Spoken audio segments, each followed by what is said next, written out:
이재명 대북송금 판결의 예고편이 나온다. 예, 이 말씀 드리기 전에 일단 제가 사진을 먼저 보여드리죠. 사진 2장을 같이 보여드리겠습니다. 자, 저 위에 거 오늘 이재명이 오랜 시간 동안 유럽 국빈 방문도 하고 착 돌다가 와가지고 공항에 내렸습니다. 자, 저기 위 사진입니다. 정청래가 기다리고 있다가 90도 폴더 인사를 하죠. 그 건너편이 김민석이 어정쩡한 자세로 있죠. 김민석은 한 저 정도 고개를 숙였는데 갑자기 정청래가 90도로 폴더로 꺾어버립니다. 김민석이 좀 뭐지? 하는 표정이 보일 겁니다. 어느 정도.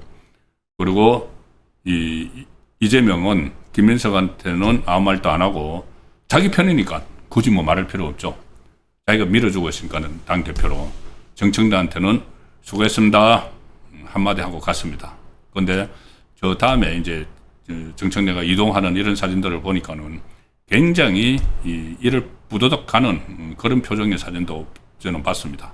어쨌든 지난번에 출국할 때 패싱 당했죠. 패싱 당하고 이재명 외국에 가 있는 사이에 이런저런 공방들이 막 오고 갔습니다. 이재명을 외국에서 SNS에 글을 올려가지고 무슨 뭐 여당이 그러면 안 되느니 막 하면서 또 정청래 책임론을 막 제기를 했고, 정청래는 정권은 짧다. 국민은 영원하고 정권은 짧다. 잘못하면 당신 탄핵시킬 거야. 이런 뭐 거의 협박도 하고, 그러다가 이제 관심이 그러면은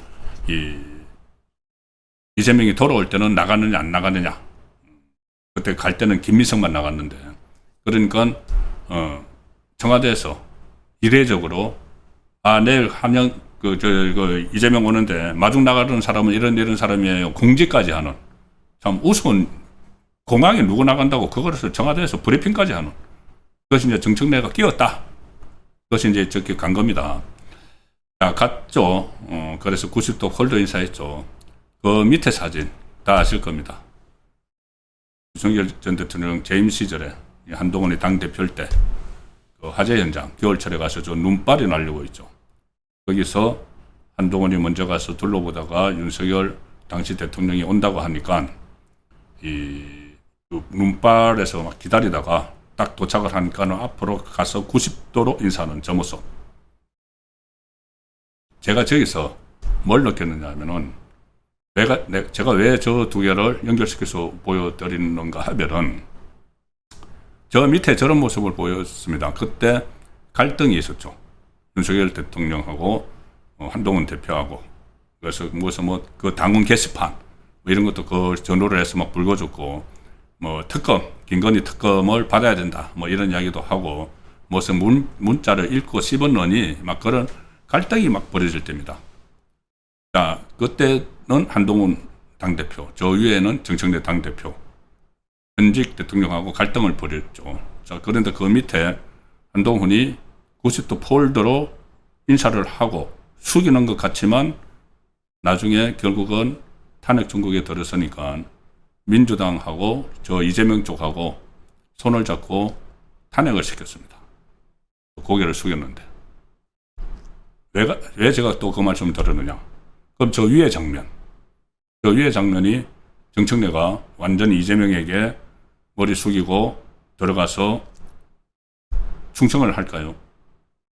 저 장면도 나중에는 좌파에서 지금 그런 이야기들이 나오고 있죠. 정청래가 이재명 탄핵에 앞장설 수 있다. 그 전에 노무현 전 대통령 때 좌파 추미애가 좌파 진영을 같이 교합을 해서 그때 그 우파 정당하고 탄핵안을 가결시킨 적이 있죠. 헌재에서 기각이 됐지만은. 그래서 이번에 제2의 추미애가 정청래가 될 수도 있다고 말이 나오는 상황에서 저런 모습이 오늘 보였고, 그래서 제가 생각난 것이 한동훈입니다. 그래서 좌파의 한동훈이 정청래가 될 수도 있다. 그래서 탄핵 정국을 조성을 할 수도 있다는 생각이 들어서 이 사진을 소개를 드렸습니다. 그래서 만약에 이제 8월 전당대회에서 정청래가 당권을 잡으면은 뭐 계속 드리는 말씀이지만 이재명은 레임덕 상태에 바로 들어갈 수 없는 상황이죠. 그리고 특히 지지율도 지금 곤두박질 치고 한 30% 지금 40%대까지 막 갔는데 30%대까지 가면은 이거 재판 재개 그 요구가 정청래 쪽에서 나올 수도 있습니다. 자, 그래서 이재명의 재판 리스크가 지지율이 떨어지면서 같이 다시 재부상하고 있죠. 가장 이재명에게 그 시급하게 다가온 위기는 재판 위기는 바로 재판이 재개가 되면은 선거법이죠. 선거법은 대법원에서 유죄 취지 파기 한송을 했기 때문에 형량만 정하면 끝납니다. 서울고법 형사 7부에 들어가 있는데 그러면은 바로 거기서 선고가 나오면은 100만 원 이상 선고가 나오면은 이재명은 내려와야 되죠. 그러니까 그 길을 쓰고 공소 취소를 하려고 지금 하고 있는 겁니다. 물론 이 1심 사건만 공소 취소가 되고 대법원에 가 있는 것은 안 되지만은 또 이 다른 방법을 통해서 그것을 재판을 없애버리려고 하는 여러 가지 장치들을 막 하고 있죠. 그래서 어쨌든 이재명 5개 재판 중에서 가장 위급한 것은 선거법이고 가장 중범죄 언젠가 재판 받으면은 진짜 10년 이상 무기징역까지도 받을 수 있는 그게 대북송금입니다. 특가법상 뇌물죄이기 때문에 제3자 뇌물죄. 특가법이면 징역 10년 이상이죠 무조건. 그래서 이거를 계속 없애려고 하는데 지금 재판이 중단된 그 재판 핵심은 뭐냐면은 이재명에게 이화영이 김성태가 북한에 돈 보낸 거 800만 달러 보낸 걸 보고를 했는지 안 했는지입니다. 이재명은 보고를 안 받았다고 오래발을 내밀고 있죠.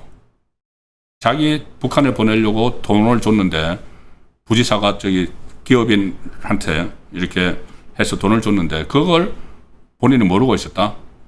바보라는 이야기죠. 근데 항상 말씀드리지만 바보는 처벌 대상이 아니기 때문에 그냥 보고 못 받았다고 하는 겁니다.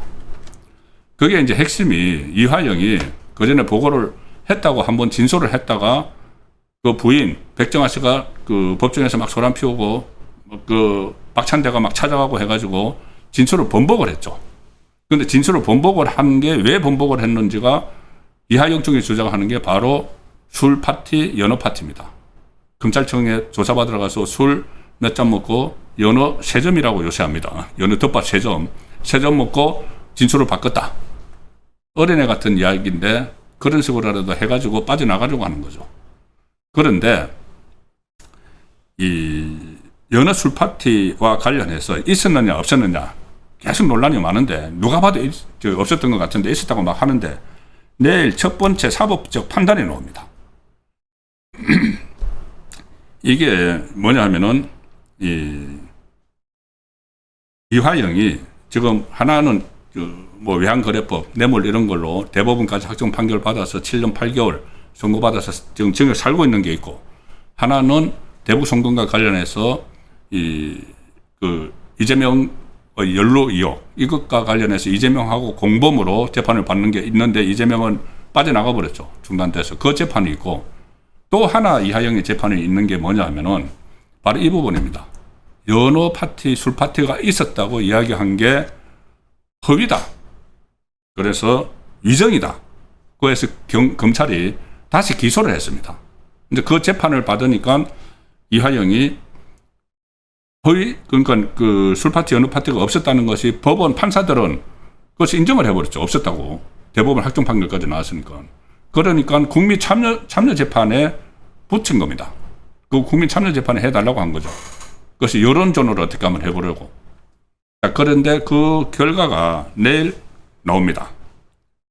내일 마무리돼서 1심 결론이 나오는데, 그러니까 이번 저 국민 참여 재판에서는 연어 술 파티 의혹에 대해서 사법적으로 첫 번째 판단이 내려집니다. 물론 그 전에 대법원 할 때는 연어 술 파티가 있었다고 한 건 이제 그것을 증거로 쓰지 않고 배척을 해버린 거고, 진짜 있었는지 없었는지 구체적으로 하는 그 사법적 판단이 내려지는 거죠. 그런데 이거는 술자리가 있었느냐 없었느냐, 이제 그 부분이 어떻게 보면 별거 아닌 것 같지만은 이재명의 범죄 혐의를 입증할 수 있는 결정적인 수단이 되는 거죠. 계기가 되는 거죠. 자, 이화영이 이재명에게 보고를 했다. 이제 보고를 해서 나중에 이제 김성태의 이야기는 보고를 받은 이재명이 고맙다고 전화까지 했다. 나 대신 돈을 내줘가지고. 그럼 이재명이 다 인지를 하고 있었고, 그 전에 뭐 지시를 했을 수도 있고, 그러면은 이재명은 대북송금에서 빼박 주범이 돼버리는 거죠. 그러니까 그거를 막으려고 이하영이, 그때 내 진술 잘못했어. 철저한 변호사가 막 설득을 해가지고 말이야. 그거 잘못한 거야. 그때 내가 그런 일이 없었는데, 이재명한테 보고 안 했는데, 그 박상용 검사가 검찰청에서 이 술 주고, 연어 3점 주고, 해서 그거 먹고 내가 헛소리 한 거야. 이렇게 지금 하고 있는 거죠. 그런데 국민참여재판에서 아니야, 그 자리가 없었어. 술자리가 없었어. 하면은 처음에 이하영이 진술을 했던 이재명에게 보고를 했다. 이게 기정사실화 되는 거죠. 그 진술이. 그렇기 때문에 내일 나오는 저 재판이, 술파티와 관련해서 선고가 나오는 저 재판이 이재명 대북송금 판결의 예고편이 된다. 이재명 유죄를 받는, 그런 나중에 이재명 재판할 때 가장 확실한 선고가 나올 수도 있습니다. 어떻게 선고가 나올지는 모르겠지만은, 지난번에 국정조사 청문회 국민들이 다 지켜봤죠. 그 술자리 뭐 있었다고 뭐 주장을 하는데, 김성태 나와서 무슨 내가 나이가 60이 다 돼 가는데 좀 먹는 이야기 좀 하지 마라. 막 그렇게 고함도 지르고 했던. 이제 그것이 내일 나오게 됩니다. 결론이. 1심이죠, 1심. 그동안 이 재판에서도 박상용 검사, 김성태 전 회장, 방용철 전 부회장, 박상홍 전 이사, 이제 술을 샀다고 하는 사람, 자기 마시려고 샀다고 하는 사람, 정인으로 나와서 술자리 없었다. 일제히 다 이야기를 했고, 그 이하영 변호를 맡았던 설주환 변호사도 술자리나 술 냄새 이런 거 없었다고 다 이야기를 했습니다. 그런데 어제 재소자 이하영의 깜빵 동기가 갑자기 그 2년 전에 있었던 일을, 지금으로부터는 3년 전이고 진술서를 쓸 때 2년 전에 있었던 일을 하나하나 다 기억을 한다고 하면서, 이하영이 검찰청에 갔다 오더니 오늘 술 한잔 먹었어 라고 이야기하더라.